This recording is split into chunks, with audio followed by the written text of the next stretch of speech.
ابھی وہ سوچ رہی تھی کچھ کرنے کا کہ ویرا ہاتھ میں برگر اور کافی لے ڈپارٹمنٹ کی طرف جاتی ہوئی نظر آئی۔ امرہا کا دھاڑی مار مار کر رونے کو جی چاہا۔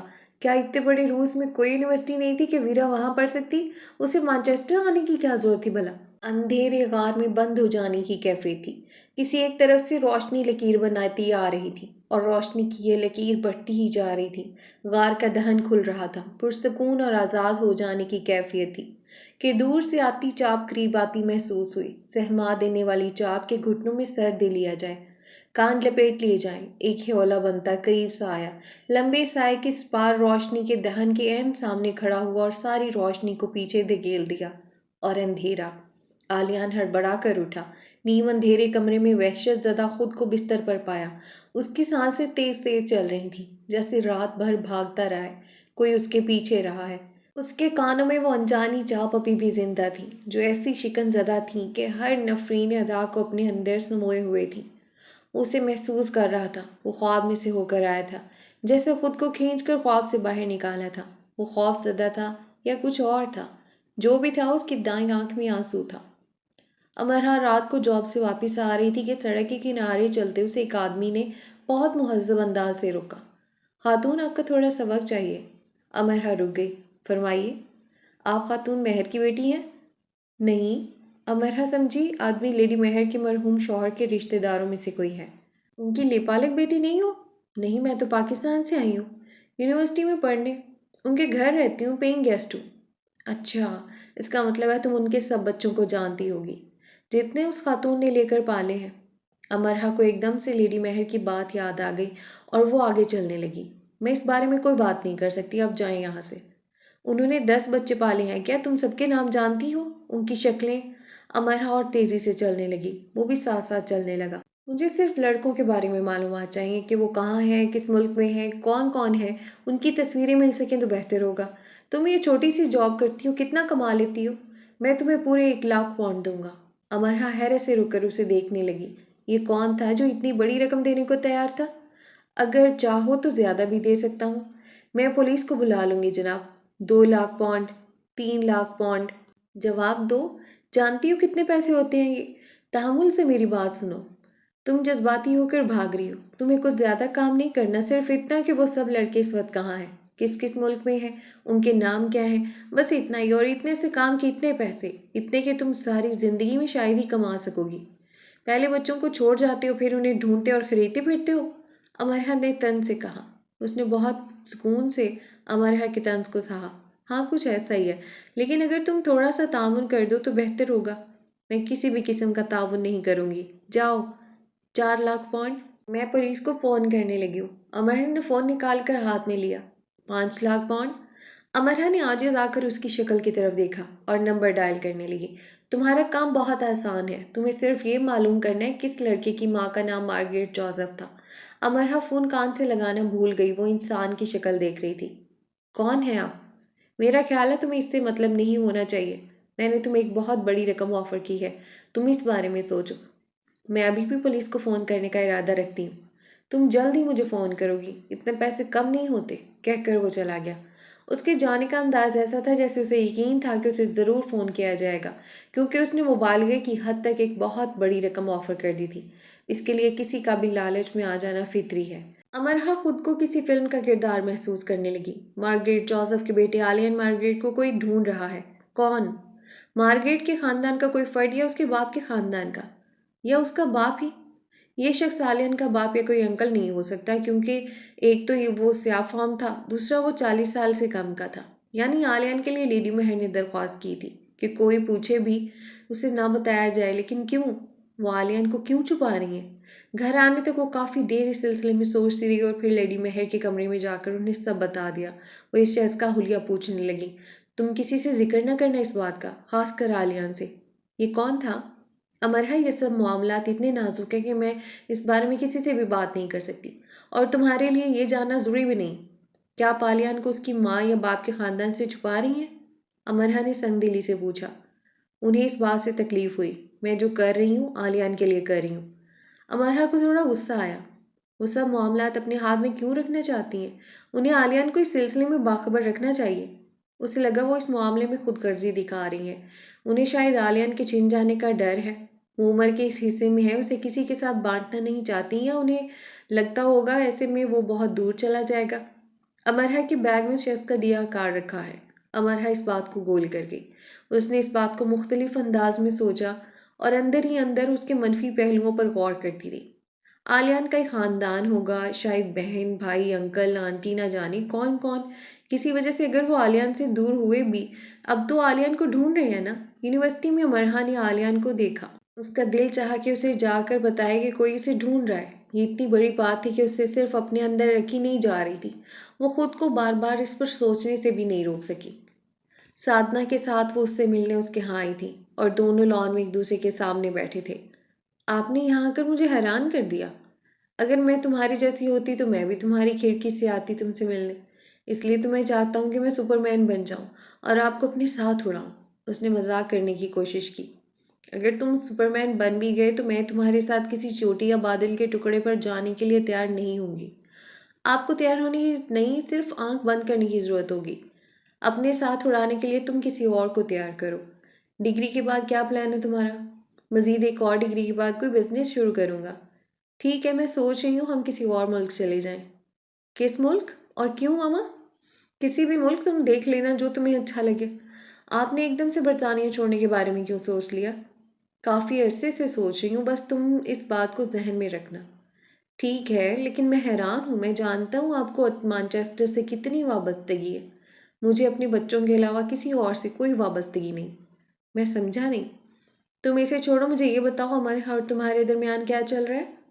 کیا مطلب؟ دوستی ختم کر دی ہے اس نے؟ تم ایسے تو نہیں ہو دوست بنا کر چھوڑ دینے والے۔ امرہ لوگوں کو جلدی ناراض کرتی ہے، لیکن اس سے جلد ہی اس بات کا احساس بھی ہو جاتا ہے کہ اس میں خوبیاں اور خامیاں ساتھ ساتھ ہیں، اور یہ کوئی ایسی غیر معمولی بات نہیں، ہم سب ایسے ہی ہوتے ہیں۔ کہہ کر انہوں نے عالیان کی طرف سے کسی جواب کا انتظار کیا۔ دیکھو، جواب میں تم خاموش ہو۔ یہ تمہارا ذاتی مسئلہ ہے، مجھے تم سے ایک اور بات پوچھنی ہے عالیان۔ میں تمہاری ماں ہوں، شاید تمہارا دل دکھے، لیکن مجھے اس شخص سے نہیں ملنا ماما، نہ مجھے اسے ڈھونڈنا ہے۔ شاید تمہیں اس سے مل کر اچھا لگے۔ وہ میرے لیے گالی ہے اور گالی کبھی اچھی نہیں لگتی۔ مجھے اس شخص کے تذکرے سے ہی اتنی تکلیف ہوتی ہے کہ مجھے لگنے لگتا ہے ٹھیک ہے بات ختم، بس خاموش رہو، پرسکون رہو۔ میں شارلٹ کی طرف سے مطمئن نہیں ہوں۔ فون پر اس کی ساس نے بہت سخت اور جھکتے ہوئے انداز میں مجھ سے بات کی۔ آپ جارڈن کا سوچیں، اس کی ماما کا نہیں۔ پریشان نہ ہو۔ پریشان نہیں، دکھی ہوں۔ اس نے ایک ادارے میں پرورش پائی ہے، ایک مسلم خاتون کی وہ لیپالک بیٹی ہے۔ کتنی بڑی وجوہات ہیں یہ۔ عالیان سے زیادہ اب کون جان سکتا تھا کہ کتنی بڑی وجوہات ہیں یہ۔ اچھی بات تو یہ ہے ماما کہ جارڈن شارلٹ سے محبت کرتا ہے۔ اسے ایک شخص کی محبت ناکافی ہونے لگتی ہے جب اس کے ساتھ جڑے دوسرے لوگوں کی ناپسندیدگی بڑھنے لگتی ہے۔ نہیں ماما، پھر دوسروں کی ناپسندیدگیوں کی پرواہ نہیں رہتی۔ تو تم محبت کے بارے میں سوچتے ہو، اس شخص اور اس کے بارے میں نہیں؟ آپ جانتی ہیں مجھے ماما مارگریٹ نہیں بننا۔ تو تم ماما مہر بن جاؤ۔ میں نے اپنے شوہر سے بے لوث محبت کی، اور آپ کو بدلے میں بے لوث محبت ملی بھی، تمہیں بھی ملے گی۔ مجھے خوف محسوس ہوا یہ جان کر کہ تم محبت سے دور بھاگ رہے ہو۔ تم جوان ہو، زندگی کے عملی میدان سے بھی دور ہو، اپنے ذہن و دل کو وسعت دو، اور یاد رکھو بھاگ جانا کسی جذبے سے ہو یا عمل سے نقصان دہ ہوتا ہے۔ نہ بھاگنا بھی فائدہ مند نہیں ہوتا ماما، مجھے صرف آپ سے محبت ہے، یہ اور برا ہے۔ تمہاری زندگی صرف ایک تعلق تک محدود نہیں ہونی چاہیے۔ انہوں نے عالیان کو گہری نظروں سے بہت دیر تک دیکھا۔ تم آج کل مارگریٹ کی ڈائریاں پڑھ رہے ہو؟ تم اپنی عمر سے بہت بڑے لگ رہے ہو۔ کیا مجھے وہ ڈائری بھی دے سکتی ہیں جو آپ کے پاس ہے؟ جب تم شادی کر لو گے اور اپنے بچوں کو سائیکل ریس میں ہرا دیا کرو گے تو تمہیں ملے گی۔ تم نے پھر سے مارگریٹ کی باتیں شروع کر دی ہیں۔ اسے یاد کرو، لیکن ایسے کے انداز سے نہیں، خوش ہو کر یاد کرو اسے۔ جو انسان زندگی میں خوش نہیں رہا، اس کے مرنے کے بعد اسے خوشی سے یاد نہیں کیا جا سکتا، اور ہم اسے اس کی بدقسمتی کا موازنہ اپنی قسمت کے ساتھ کرنے پر مجبور ہو جاتے ہیں۔ تم بدقسمت نہیں ہو، تمہیں میرے عالیان کے لیے ایسے الفاظ استعمال نہیں کرنے چاہیے۔ اگر دنیا میں آپ نہ ہوتی تو میں دنیا کے ہر انسان سے نفرت کرتا۔ میں نہ ہوتی تو کوئی اور ہوتا؟ نہیں ماما، کوئی اور نہ ہوتا آپ کے علاوہ، کوئی مجھ سے ایسی محبت نہ کرتا۔ آخر کار میں نے یہ جان لیا ہے۔ باہر کی دلہن کی شادی کی تیاریاں اتنے زور و شور سے کی جا رہی تھیں جیسے وہ شاہی خاندان کا آخری چشم و چراغ ہو۔ ڈیزائنرز، ویڈنگ پلانرز، ان کی ٹیم گھر میں ایسے آتے جاتے نظر آتے جیسے وہ اس گھر میں رہتے ہوں، بس کچھ دیر کو گھر سے باہر چلے جاتے ہوں۔ ماما آپ اتنے پیسے کیوں برباد کر رہی ہیں؟ ویکینڈ پر شارلٹ آئی تو خفا ہونے لگی۔ تم یہ کہنا چاہ رہی ہو کہ تم پر مزید اور احسان نہ کروں؟ کرسمس پر تحائف لیتے بھی تم سب کو شرم آتی ہے۔ اب تم مجھے دینا چاہتے ہو لیکن کچھ لینا نہیں۔ ایسا کر کے تم سب مجھے دوسری عورت، دوسری ماں ہونے کا احساس دلاتے ہو۔ میرا سب کچھ تمہارا ہے، میری آنکھوں کا نور اور میرا زندہ رہنے کی قوت بھی۔ تم مجھ سے فرمائش نہیں کرتی کیونکہ میں دوسری عورت ہوں۔ وہ خفا ہو گئی۔ شادی کے دن مجھے ہاتھی چاہیے، 10-12 تو ضرور ہی ہو، جھیل کنارے چہل قدمی کریں، 2-3 زرافے ہو جائیں، باقی کچھ شتر مرغ اور ریچھ۔ شارلٹ نے ان کی گلے میں باہیں ڈال دیں۔ فرمائشیں شروع ہو گئیں۔ اگر تمہیں ہاتھی اور یہ سب چاہیے تو شادی سری لنکا میں کرنی ہوگی یا افریقہ میں۔ انہیں ہاتھیوں زرافوں سے اب بھی مسئلہ نہیں ہے۔ نہیں، مجھے یہ سب مانچسٹر میں ہی چاہیے۔ اگر آپ نے مجھے اور جذباتی کیا تو میں سفید چیتوں کی بھی فرمائش کر سکتی ہوں۔ آپ بھی میری آنکھوں کا نور اور زندہ رہنے کی قوت ہے۔ تم اور جذباتی ہو سکتی ہو لیکن صرف اتنا بتا دو کہ تم شادی کرنا چاہتی ہو یا جنگل آباد کر کے شکار۔ ماما مہر نے کہکا لگایا۔ شارلٹ نے دھڑا دھڑ ان کا منہ چومنا شروع کر دیا۔ شادی سے 1 ہفتہ پہلے جارڈن کا خاندان امریکہ اور دوسرے ملکوں سے مانچسٹر میں اکٹھا ہو گیا۔ وہ سب عارضی رہائش گاہ میں رہنے لگے۔ شارلٹ ان کے استقبال کے لیے گئی اور کافی پریشان صورت واپس آئی۔ جارڈن ماما مہر کے بلانے پر اپنے ماما پاپا کے ساتھ ڈنر پر آیا تھا۔ تمام وقت ماحول میں تناؤ رہا۔ اس کی ماما کلوپترا کی ہم اثر نظر آتی سارا وقت خاموش بیٹھی رہیں اور پاپا نشست گاہ میں ٹنگی مشہور پینٹنگز دیکھتے رہے۔ کھانے کے نام پر چند نوالے کھائے گئے اور جانے میں جلدی کی گئی۔ تمہیں یقین ہے جارڈن تمہیں خوش رکھ سکے گا؟ اس کی ماں کی نظروں میں واضح حقارت تھی تمہارے لیے۔ اگر تم اس سے محبت نہیں کرتی تو چھوڑ دو اسے۔ میں نہیں چاہتی کہ دنیا میں کوئی بھی تمہیں اس نظروں سے دیکھے۔ لیڈی مہر کے گھر آج سے پہلے ایسے مہمان نہیں آئے تھے جن کے آتے ہی ان کے جانے کی تمنا کی جانے لگی۔ جارڈن مختلف مزاج کا ہے ماما۔ وہ کہہ نہ سکی وہ اس سے محبت کرتی ہے، اب اسے چھوڑ نہیں سکتی۔ وہ بھی صرف اس کی ماں کی حقارت کی وجہ سے۔ محبت کرتا ہے، تم سے خالی خولی بر تو نہیں مار رہا؟ مجھے یقین ہے اس کے جذبے پر۔ آپ ایسے پریشان نہ ہو، سب ٹھیک ہو جائے گا۔ تمہارا یہ یقین ہمیشہ قائم رہے، میں دعا گو رہوں گی۔ لیڈی مہر نے سادنا اور امرہ کو جارڈن کے گھر بھیجنا چاہا۔ جارڈن کے کچھ اور رشتہ دار بھی آ چکے تھے۔ وہ چاہتی تھیں یہ دونوں جا کر ذرا جانچ پڑتال کر کے آئیں کہ جارڈن کے خاندان کے باقی افراد، خاص کر خواتین، کس مزاج سے تعلق رکھتی ہیں، تاکہ شادی کے انتظامات میں وہ ان کی پسند اور مزاج کے مطابق رد و بدل کر دیں۔ میڈیا کو بلانے کا خیال تو انہوں نے دل سے نکال ہی دیا تھا۔ اتنے نازک مزاج لوگ تھے، نہ جانے کس بات پر بھڑک اٹھتے، اور بریڈ پیٹ کو وہ ایسے ماحول میں بلا کر کیوں بور کرتی۔ یہ فرمائشیں سنتے ہی امرہ اور سادنا کا دم سا نکل گیا۔ جارڈن کی ماما کی تنی ہوئی بھویں اور کھینچے ہوئے اعصاب کو دیکھ کر ہی وہ ڈر گئی تھی۔ کہاں اب دوسری خواتین سے ملنا؟ ہم بہانہ کیا کریں گے کہ کیوں آئے ہیں ہم؟ امرہ گھبرا گئی۔ سادنا، تم کہہ دینا جارڈن کو ابٹن لگانے آئی ہو۔ مارکیٹ سے ابٹن کا تھال لیتی جانا۔ بتا دینا شارلٹ میری چھوٹی بہن جیسی ہے، ابٹن کی رسم کرنی ہے۔ سادنا کا رنگ ابٹن جیسا پیلا ہو گیا۔ امرہ شلوار قمیض، سادنا ساڑی میں دلہا جارڈن کو ابٹن لگانے آ گئی۔ تمہیں فون کر کے آنا چاہیے تھا۔